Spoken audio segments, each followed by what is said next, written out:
Olá, pessoal! Bem-vindos mais uma vez ao canal Perspectiva Jurídica.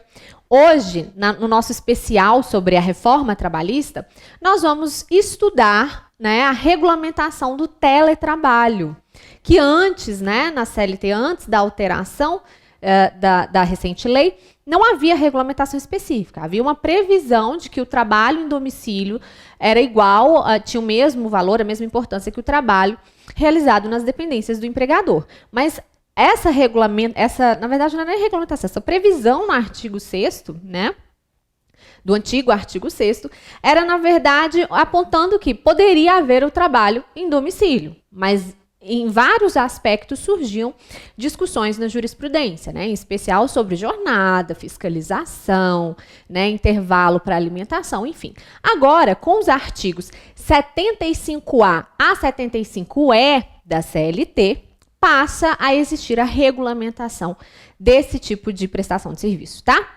Bem, para quem ainda não conhece o termo, o teletrabalho é aquele trabalho realizado fora da dependência, da empresa, mas o artigo 75B, ele traz o seu conceito que essa prestação de serviço fora das dependências do empregador será preponderante e não exclusivamente fora das dependências do empregador. Olha aqui, vem aqui comigo. O teletrabalho, de acordo com o artigo 75B, é a prestação de serviço preponderantemente fora das dependências do empregador e deve, isso é uma obrigação para a configuração dessa modalidade de prestação de serviço, deve utilizar a tecnologia de informação e de comunicação. E, além disso, o artigo 75B traz expressamente que essa modalidade não constitui trabalho externo, tá? Então, é considerado um trabalho interno, mesmo que ocorra preponderantemente fora da dependência da empresa, tá?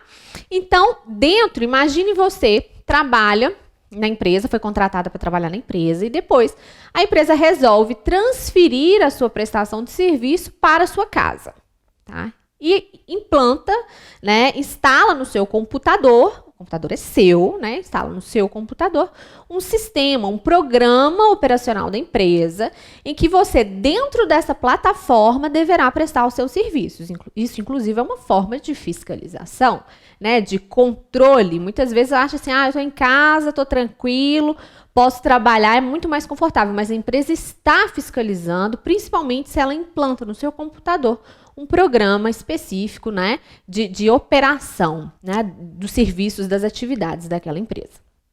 Bem, então é extremamente necessário o uso da tecnologia, tá? O artigo 75C, ele traz o requisito formal. Qual que é o requisito formal? A modalidade de teletrabalho, ela tem que estar prevista expressamente no contrato individual de trabalho. E aí ressalta que é no contrato individual. Não há necessidade de previsão dessa modalidade de prestação de serviço em norma coletiva, tá? Em contrato individual. Há de estar expresso. O regime adotado neste contrato é o regime de teletrabalho. E há também que serem descritas, as atividades que serão desenvolvidas pelo trabalhador pela modalidade à distância, pela modalidade de teletrabalho. Tem que dizer especificamente o que ele tem que fazer, tá? E, normalmente, o controle do cumprimento dessa jornada, da atividade que é repassada para o trabalhador fazer em casa, é controlada por tarefas, por metas. São passadas metas que o trabalhador tem que cumprir diariamente, semanalmente, e ali a empresa tem o controle de que realmente o trabalhador está prestando serviço para que ele não fique ocioso e a empresa pague por um trabalhador que não está cumprindo as suas obrigações, tá? Mas pode haver também a situação de que inicialmente o trabalhador foi contratado para trabalhar na dependência, na sede da empresa, e depois ele foi transferido para a modalidade de teletrabalho. Nesse caso, como que vai ficar a previsão desse regime? tem que ser feito um aditivo contratual e colocar que a partir daquela data o trabalho será realizado em modalidade de teletrabalho e as atividades que o trabalhador realizará serão as seguintes. Aí arrola todas as atividades que ele vai realizar em casa, tá bom? E aí, falando nisso, o artigo 75C, nos seus parágrafos 1º e 2º, tá? Prevê ainda a possibilidade de alteração de regime, que é isso que a gente acabou de conversar. Pode alterar? O trabalhador é contratado para fazer para regime presencial e depois ele é transferido para a modalidade teletrabalho. Pode? Pode. Pode sim. Mas nessa situação A, que é essa daqui, ó, pode desde que haja consentimento mútuo, tá? O empregado tem que concordar, o empregador tem que concordar. E se for de teletrabalho para presencial, que é a situação B aqui, ó, situação B, teletrabalho para presencial. Pode parecer ser mais prejudicial? Talvez, né? Porque você sai do conforto da sua casa e vai trabalhar de novo na empresa. Mas não há uma alteração lesiva, né, de fato. Então, pode sim, e nesse caso aqui de teletrabalho para presencial, basta a vontade do empregador, tá? O trabalhador, ele não vai... O consentimento do trabalhador aqui é irrelevante. O que interessa para transferir de teletrabalho para presencial é a vontade do empregador, mas a lei traz ali um prazo mínimo de 15 dias, tá? Um prazo de transição de 15 dias. Então, comunicou para o trabalhador, falou assim, ó, fulano, eu preciso que você volte a trabalhar aqui na empresa, tá? Ele estava no teletrabalho. Preciso que você volte a trabalhar nas dependências da empresa. Então, a partir dessa comunicação, tem que correr um prazo de 15 dias, né? Então, nesses 15 dias, o trabalhador ainda continua trabalhando em casa, para depois ele ir para a empresa, tá bom? O contrário, não tem esse prazo, tá? De presencial para teletrabalho, pode desde que haja consentimento mútuo, tá bom? E para fechar essa primeira parte aqui, que a gente comentou, dos artigos 75B e 75C, porque o 75A só diz que o teletrabalho será regido pelas normas deste capítulo, tá?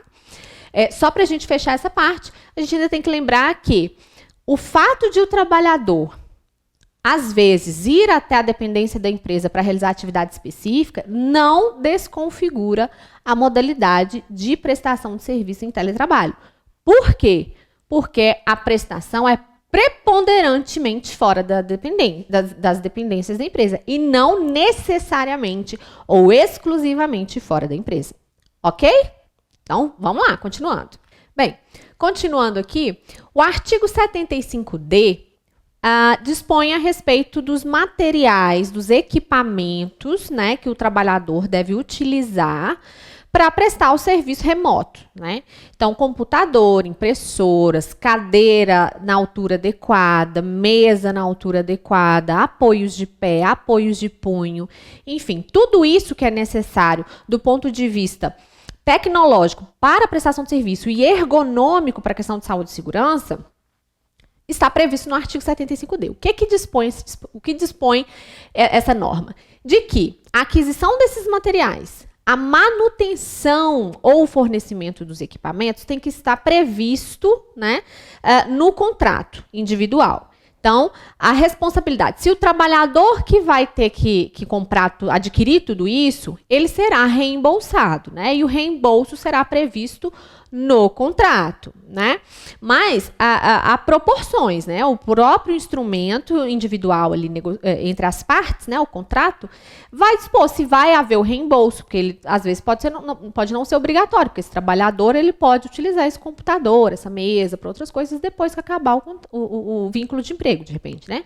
Mas pode haver a previsão no contrato, dependendo aí, né, do que foi pactuado, de reembolso. Se houver o reembolso dessas despesas, esse reembolso não integra a remuneração do trabalhador, tá? Então, já exclui aí a natureza remuneratória, né? E passa a ter uma natureza indenizatória justamente para excluir do efeito expansionista circular, né? Das verbas salariais e impedir a geração de reflexos, né? Sobre essa verba. Então, previsão em contrato, se houver reembolso, também deve ser previsto no contrato, não vai integrar a remuneração, tá? O artigo 75E, gente, ele veio, na verdade, para pacificar uma discussão que já existia na jurisprudência antes da reforma. Por quê? Colocava o trabalhador para prestar serviço em domicílio, né? Trabalho remoto, por via telemática. Ok. Só que esse trabalhador, ele utilizava uma cadeira que não era adequada, ele não tinha uma mesa adequada, e aí ele começava a desenvolver doenças ocupacionais ou sofria acidentes do trabalho, dentro de casa, né? Começava a ter problemas na coluna, né? Doenças na coluna por má postura, enfim, ler muito, né? Porque não tinha os materiais ergonomicamente adequados. Então, o que acontecia? Esse trabalhador ia para a Justiça do Trabalho, chegava lá, conseguia a configuração de um acidente do trabalho, né? E aí a empresa tinha que indenizar esse trabalhador, né? Só com base na previsão de que o trabalho em domicílio ele era considerado igual ao trabalho exercido lá na empresa, mas não tinha uma regulamentação. Agora o 75E ele veio e falou assim, no caso de doenças e acidentes ocupacionais, o que vai acontecer? O empregador ele tem a obrigação de orientar, de instruir de forma ostensiva, de forma expressa e bastante clara esse trabalhador sobre o que ele deve fazer para evitar a ocorrência de doenças e acidentes do trabalho. Então, as precauções deveriam ser observadas todas por esse trabalhador. E esse trabalhador tem que assinar um termo de responsabilidade, aqui ó, um termo de responsabilidade comprometendo-se a cumprir rigorosamente todas as orientações dadas pelo empregador. Isso aqui, o trabalhador assina, ele exclui a responsabilidade do empregador no caso de um acidente do trabalho ou de uma doença ocupacional, porque ele sabia o que ele deveria fazer, ele sabia o que ele deveria adquirir de material, qual que era a cadeira adequada, qual que era a mesa adequada, qual o apoio de pé adequado, né?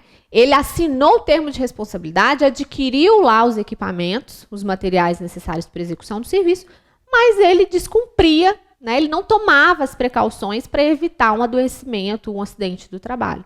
Então, ele assinou, ele excluiu, ele tem ali um termo de responsabilidade que ele está ciente, ele tem que cumprir rigorosamente essas normas. Tá? Então, isso aqui foi benefício para quem? Isso foi benefício para a empresa, né? Claro. Que põe ele um termo de responsabilidade, orienta o trabalhador e se alguma coisa acontecer em casa, ele não tem que indenizar. Porque a reforma, no sentido geral, ela vem para eximir mesmo a empresa de responsabilidades e jogar para cima do trabalhador os ônus, né, da prestação de serviço, inclusive os ônus humanos, né, que envolve doença e acidente do trabalho. E para piorar a situação em relação ao teletrabalho, para a gente fechar aqui a nossa aula, o artigo 62, inciso 3º da CLT, aqui ó, tá no cantinho, mas acho que dá para enxergar. Artigo 62, inciso 3º da CLT, exclui do direito à hora extra, adicional noturno, hora noturna e intervalos, o trabalhador em regime de teletrabalho. Então, esse trabalhador não tem essas garantias, isso está previsto no artigo 62, inciso 3º da CLT. É ou não é para arrancar os cabelos, gente? É para arrancar os cabelos mesmo, porque se sofreu acidente, a culpa é do trabalhador, o empregador não responde, e para piorar, ele não tem hora extra, ele não tem hora noturna, não tem adicional noturno, nada disso, né? Enfim, essa então é a regulamentação do teletrabalho, né? Introduzido, esse capítulo inteiro, ele foi introduzido na CLT pela Lei 13.467 de 2017, não existia previsão, né, regulamentatória, assim, na CLT antes da reforma, E são esses os termos dos dispositivos 75A, 75E, tá? Com o acréscimo do artigo 62, inciso 3º da CLT, que exclui aí de alguns direitos o trabalhador que labora nesse regime, tá bom?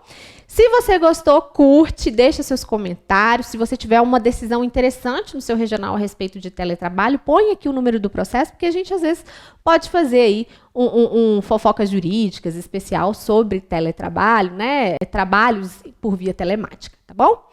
Siga a gente lá nas redes sociais, Instagram, Periscope, Facebook. Eu e a professora Manu estamos disponíveis aí para vocês, para comentários, tirar dúvidas, enfim. Vamos lá, até mais, gente!